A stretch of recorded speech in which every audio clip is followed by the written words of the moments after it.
Hey there, it's Tala. Welcome back. Today, we're going on a little trip around the world, but not to see the usual tourist places. No, we're going to look at something much more interesting. We're going to explore holidays, but not the holidays you know, like Christmas or New Year's Eve.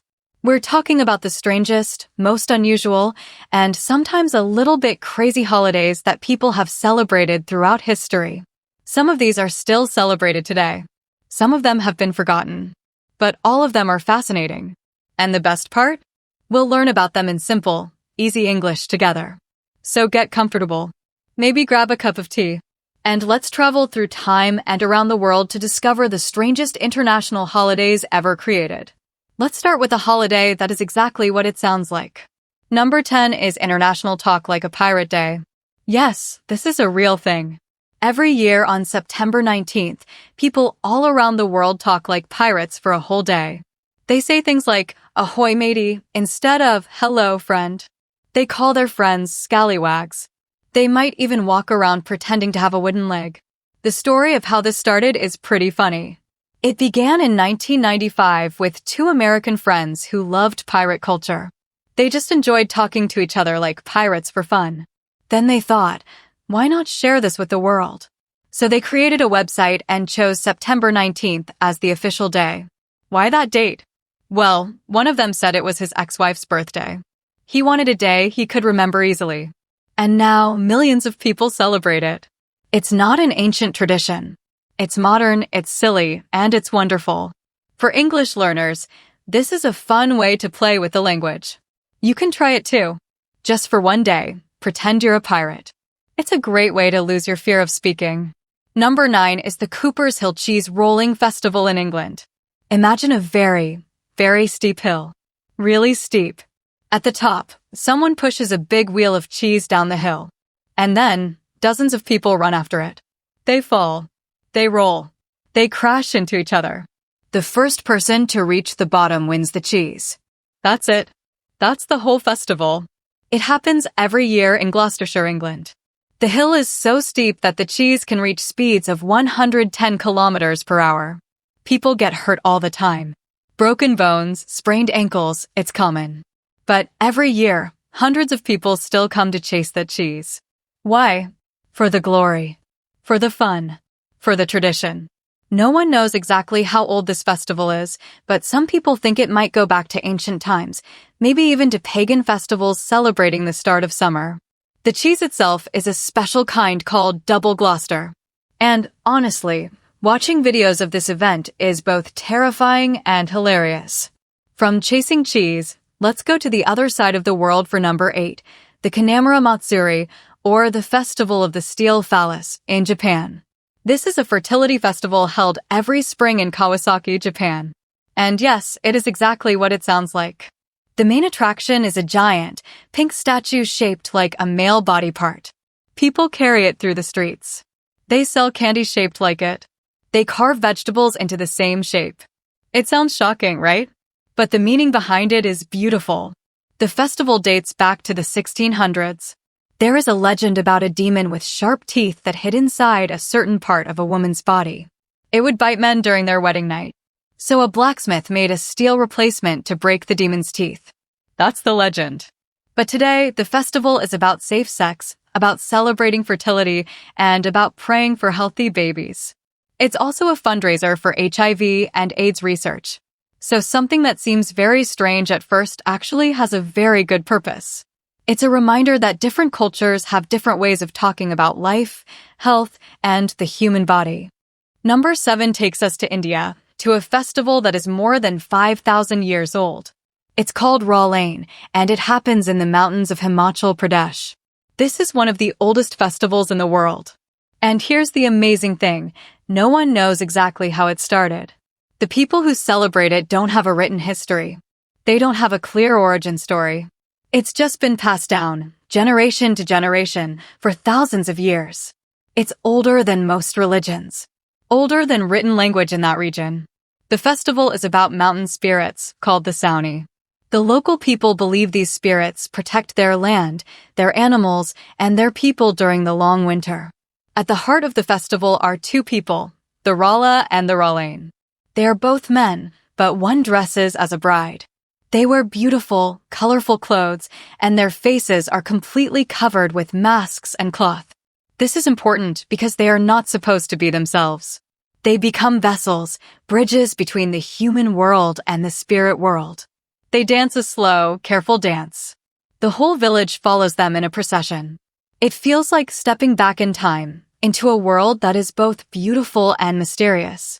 It's a living tradition that has outlasted empires and changed nothing about itself.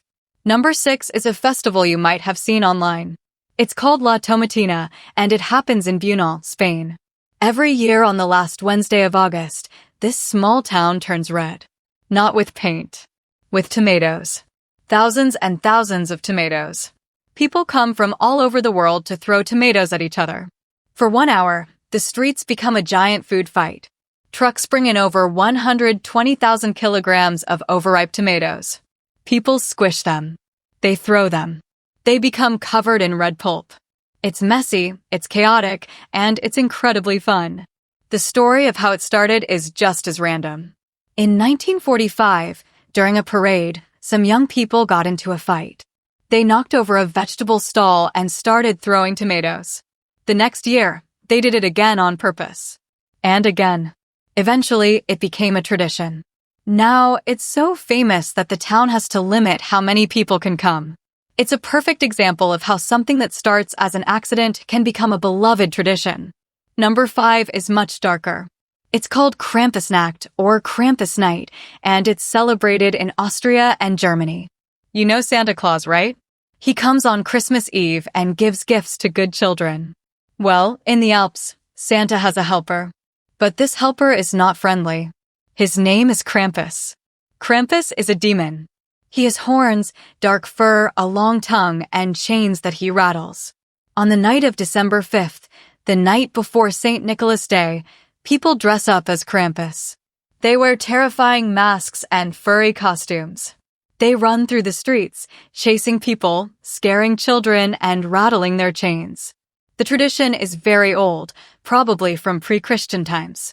The idea is that while St. Nicholas rewards good children, Krampus punishes the naughty ones. Sometimes he carries a basket on his back to take bad children away. It's a reminder that not every holiday tradition is sweet and gentle. Some are meant to scare you just a little bit.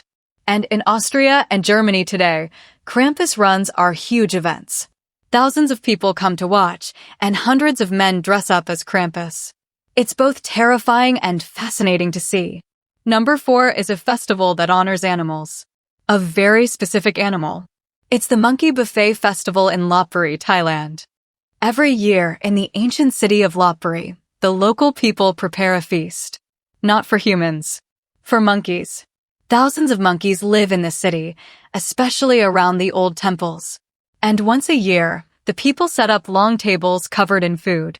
Fruits, vegetables, sticky rice, even cans of soda. Over 2 tons of food. And then, they let the monkeys come. The monkeys jump on the tables. They eat everything.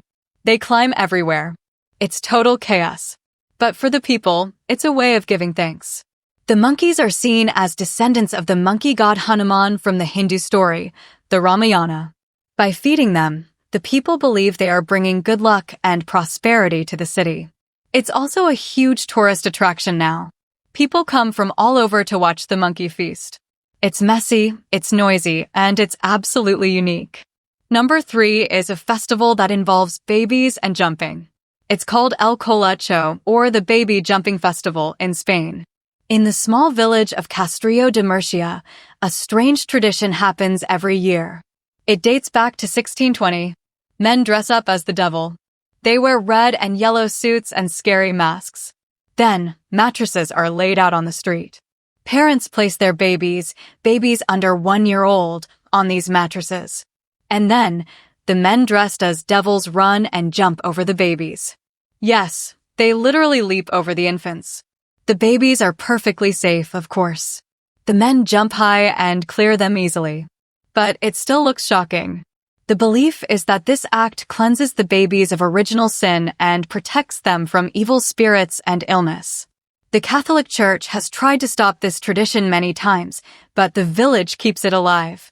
For the people there, it's an important part of their identity. It shows how faith and tradition can create rituals that seem strange to outsiders, but are deeply meaningful to those who practice them.